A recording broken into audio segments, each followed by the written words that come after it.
Imagine being faced with a story that goes beyond anything you've ever known.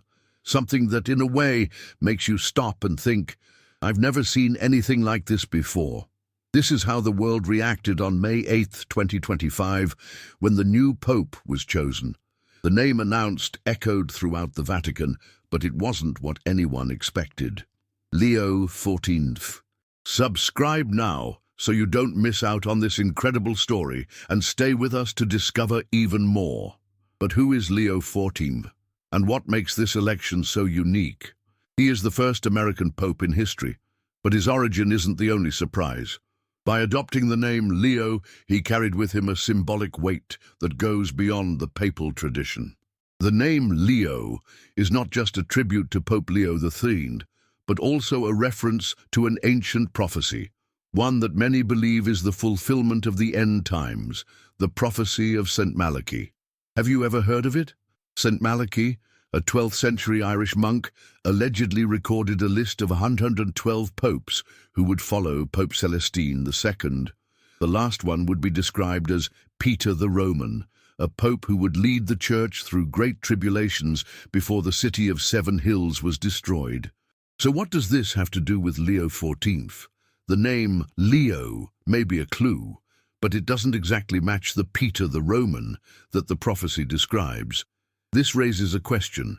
Is Leo XIV, the last pope, the fulfillment of this prophecy, or are we just beginning a new phase in the history of the church?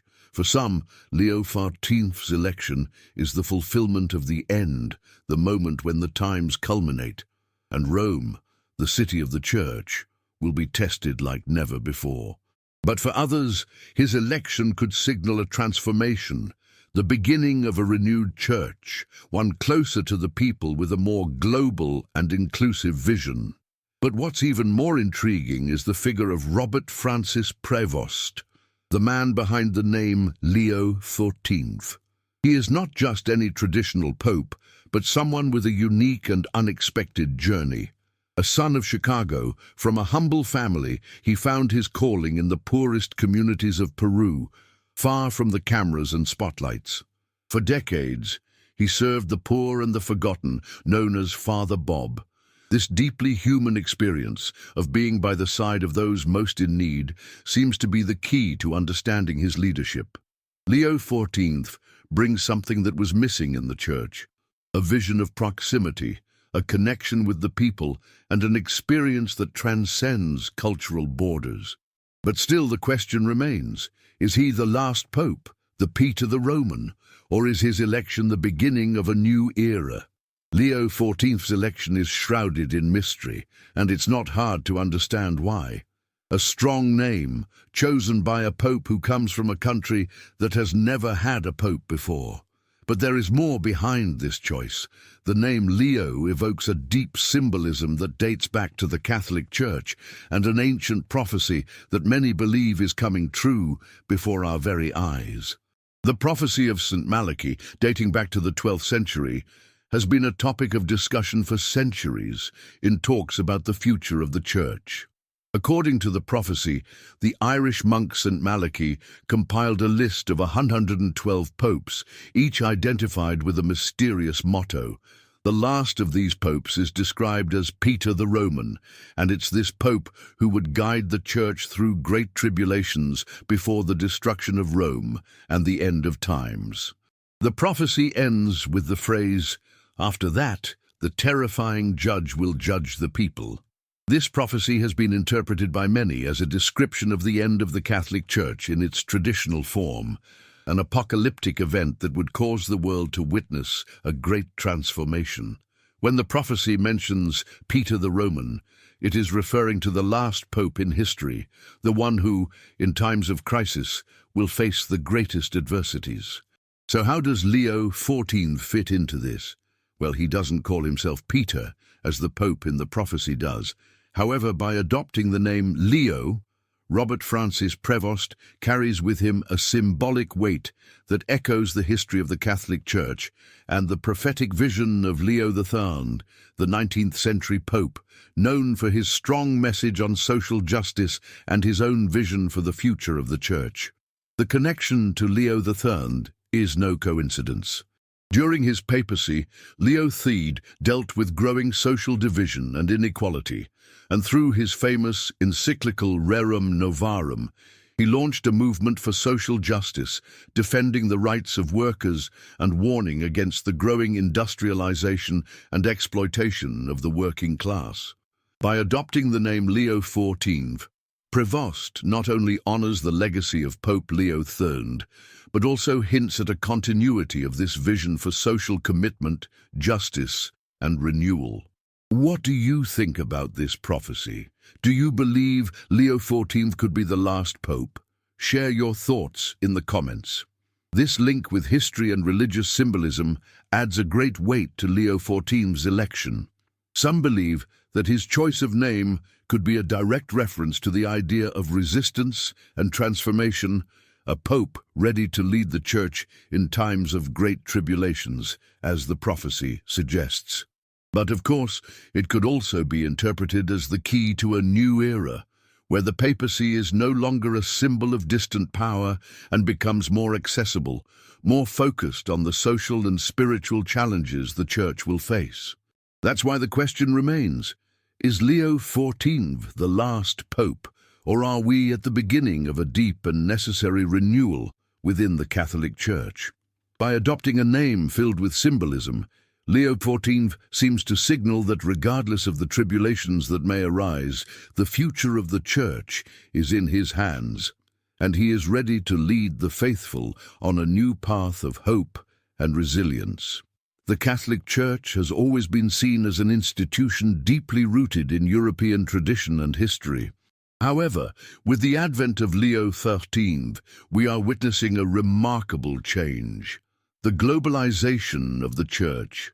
Leo XIV, as the first American pope, brings with him a vision that transcends the boundaries of the Vatican and connects with the spiritual and social realities of the modern world. He doesn't represent just the Church of Rome, but a truly universal church, one that seeks to understand and engage with all cultures and nations. Leo XIV's vision reflects a central aspect of his papacy, inclusion and intercultural dialogue. His experience in Peru as an Augustinian missionary made him a living example of this church that connects directly with the peoples of the world. He is not a pope who views the church as a closed bastion of its own tradition, but rather a leader who sees the church as a global community that lives and grows with local cultures. Instead of imposing a Eurocentric vision, Leo XIV is a pope who has learned from the world, especially from the poorest countries, where faith is lived with deep commitment and passion. Leo XIV's missionary experience in Peru was a defining moment. During his time in Chulucanas, a rural town in northern Peru, he grew close to indigenous communities, not only to preach the gospel, but also to understand their daily challenges. He learned the Quechua language, the language of the Andean natives, and integrated himself so deeply that many saw him as a member of their own family. Leo XIV wasn't just spreading the word of God. He was living among the people, sharing their struggles and their hopes. This approach transformed his pastoral vision and prepared him to understand the needs of the world in a global context. That's why Leo XIV's church is no longer an isolated institution within its own walls. It is a church that dialogues with the world, that listens to the people and adapts its messages and actions to the different social, cultural, and spiritual realities. This doesn't mean, of course, that Leo XIV abandons the centuries-old traditions of the church, but rather that he proposes a church that is more inclusive and accessible, one that recognizes and respects cultural differences without losing its identity. Leo XIV brings with him a vision of the church that goes beyond traditional religious functions. He presents himself as a leader who is not only spiritual but deeply human, someone who connects with the everyday realities of the people. The papal figure, long associated with distant authority, takes on a new dimension under Leo XIV's leadership. He is not merely a guide who imparts teachings, he is a leader who walks alongside the people. His choice to live in a context closer to the grassroots of the church was solidified during his missionary experience in Peru, where he spent much of his life. Instead of adopting a posture of religious superiority, Leo XIV made a point to live among the people, understand their struggles, and more importantly, share in their joys and challenges. The Pope did not arrive as a stranger, but as someone who already knew the daily struggles of his followers, especially in areas where the need for humanitarian aid was most pressing. If you appreciate this analysis, don't forget to like this video to support us and help us create more engaging content. He didn't simply preach the word of God, he was present physically, offering comfort to those facing extreme poverty, violence, or scarcity. He wasn't just a spiritual guide, but a friend and counselor, someone who was willing to listen and offer support without any judgment. This engagement with the daily lives of the people is one of the most remarkable features of his leadership. This kind of involvement with the communities is fundamental to the change he envisions for the Church. Leo XIV demonstrates through his actions that the Church cannot be merely an institution that confines itself to preaching spiritual values, but must also be a community of action, confronting social problems and helping people in tangible, practical ways. His human approach goes beyond traditional spirituality, serving as an example of what Christian leadership should look like, not just through words, but through daily actions. Leo XIV's humanity is also reflected in his simplicity and his willingness to serve. He doesn't use his position to distance himself from the people, but to get even closer to them. His experience in Peru, especially in remote areas where he dedicated himself to helping with whatever was necessary, whether education, healthcare, or social welfare, illustrates this transformative approach. For him, being a leader in the Church means being available to those most in need, not just in spiritual terms, but also in terms of basic support. The choice of the name Leo XIV is not just a tribute to the past. It is also a symbol of courage and resistance in times of crisis. But this courage does not come from imposing authority, but from the willingness to serve the people, to put oneself in a position of listening and support, and to lead a church that does not close its doors, but reaches out to meet the world's needs. Leo XIV believes that, to be truly faithful to Christ's teachings, the church must be an active and present church, one that does not merely talk about love and compassion, but lives them through concrete actions every day. The spiritual renewal of the Catholic Church is a vital issue in the context of modern times. In a world filled with social, cultural, and spiritual challenges, the Church finds itself increasingly facing the need to adapt and renew itself in order to continue fulfilling its role as a guide and support. Leo XIV, with his broad vision and deep experience, emerges as the ideal leader for this transformation. Leo XIV is not a pope who keeps the Church in a state of immobility. On the contrary, he views the Church as a living institution, one in constant movement, that must evolve and reform to remain relevant in the face of the challenges of the modern world. He understands that today's world can no longer be approached with the same formulas from decades or even centuries ago. Leo XIV's papacy represents a spiritual renewal, where the Church reinvents itself without losing its essence. The Pope seeks to create a church that is more welcoming and inclusive, one where people can find a spiritual refuge that fits contemporary needs. A key aspect of this renewal is the strengthening of personal spirituality.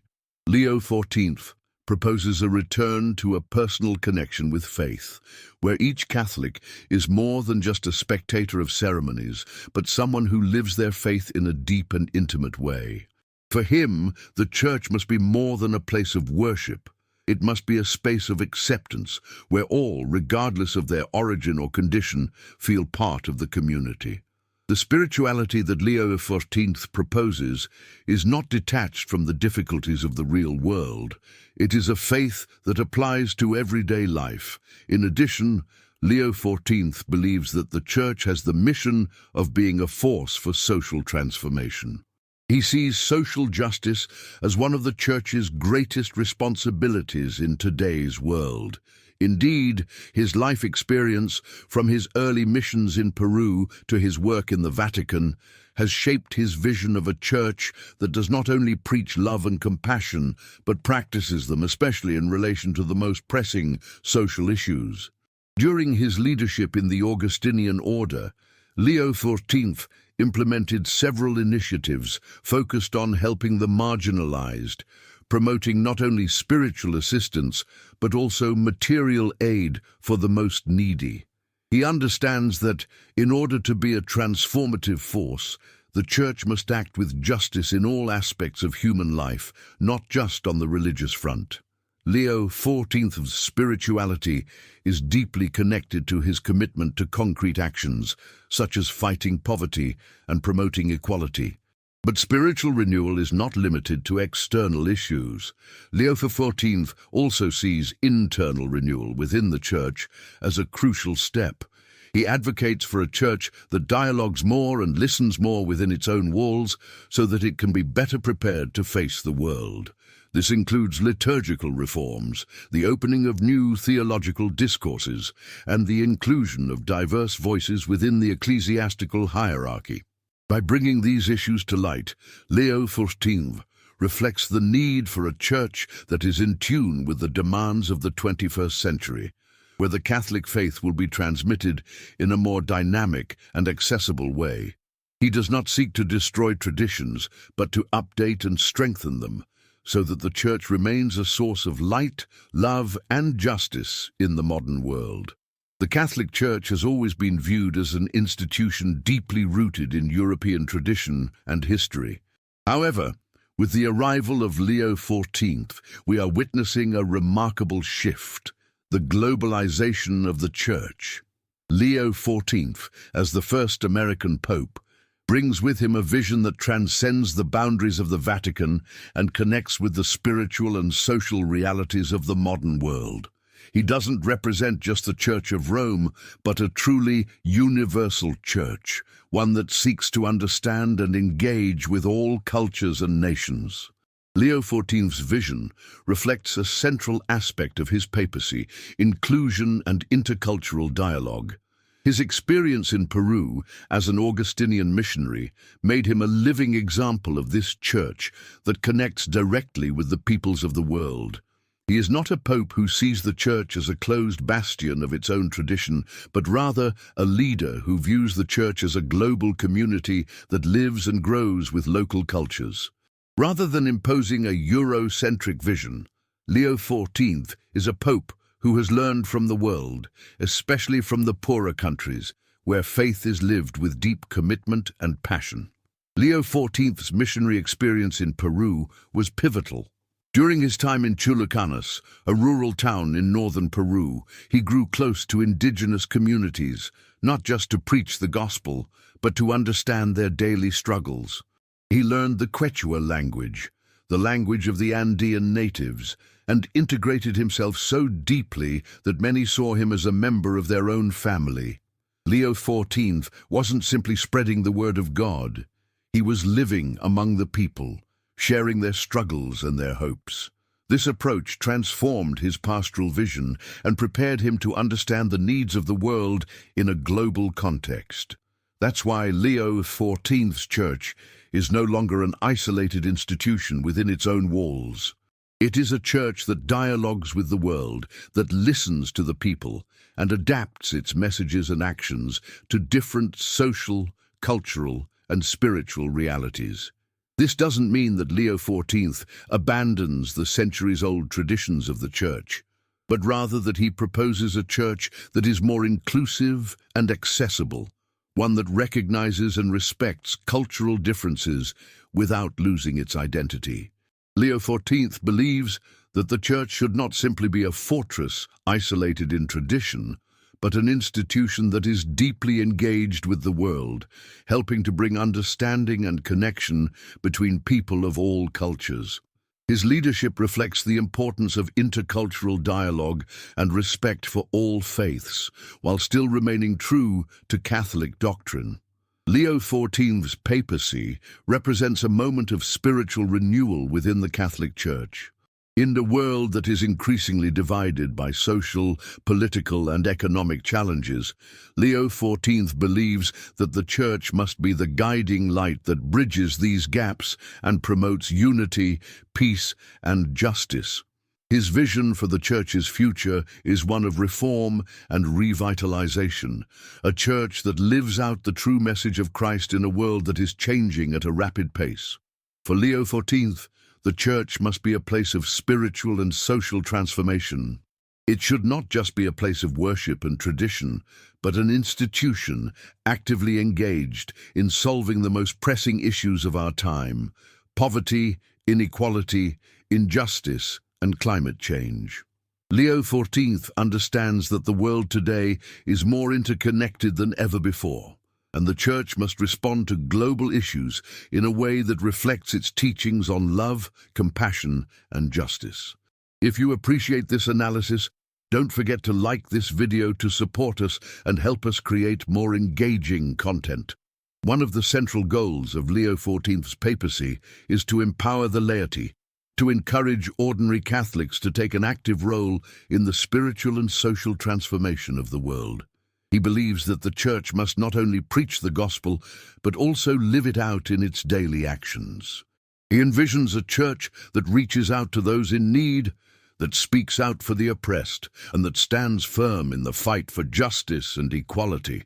While the Catholic Church has often been seen as an institution of authority and tradition, Leo XIV sees the Church as a living, breathing entity, one that must evolve with the times while staying true to its core values.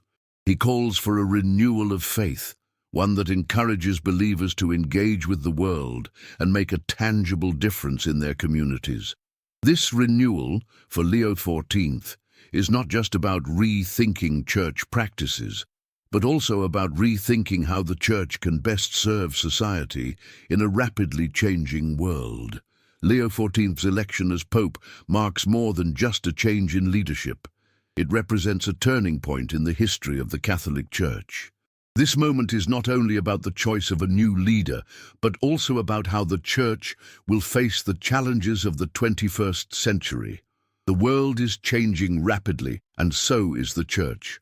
The need for a Pope who understands and embraces the global, interconnected world is more important than ever. Leo XIV's leadership represents a unique opportunity for the Church to adapt to modern times without losing its essence. He brings with him a vision of an inclusive and transformative Church, one that is deeply committed to social justice, peace, and compassion. The future of the Church depends not only on the actions of Leo XIV, but on the actions of every Catholic who joins him in this mission. As the first American Pope, Leo XIV also symbolizes a shift in the global perspective of the papacy. His experience in Peru, living among the poorest and learning from different cultures, has prepared him to lead a Church that is truly universal, not limited by tradition or geography, but one that connects with people from all walks of life.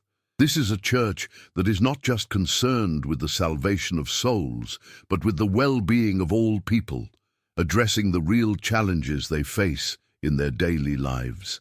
Leo XIV's papacy will be defined by his ability to bring together tradition and innovation, faith and action.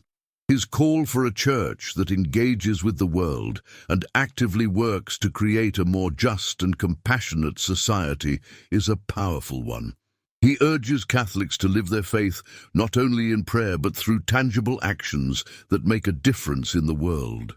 The future of the Church is in the hands of those who believe that faith is not just something to be spoken, but something to be lived. Leo XIV's election represents a new chapter in the history of the Catholic Church, one that balances the deep spiritual traditions of the faith with a renewed commitment to social justice, equality, and global solidarity. The journey ahead may be uncertain, but one thing is clear.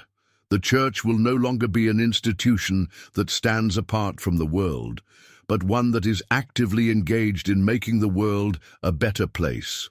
Will Leo XIV be the last pope, as some believe, fulfilling the prophecy of St. Malachy, or will he be the beginning of a new chapter in the history of the Church? Only time will tell.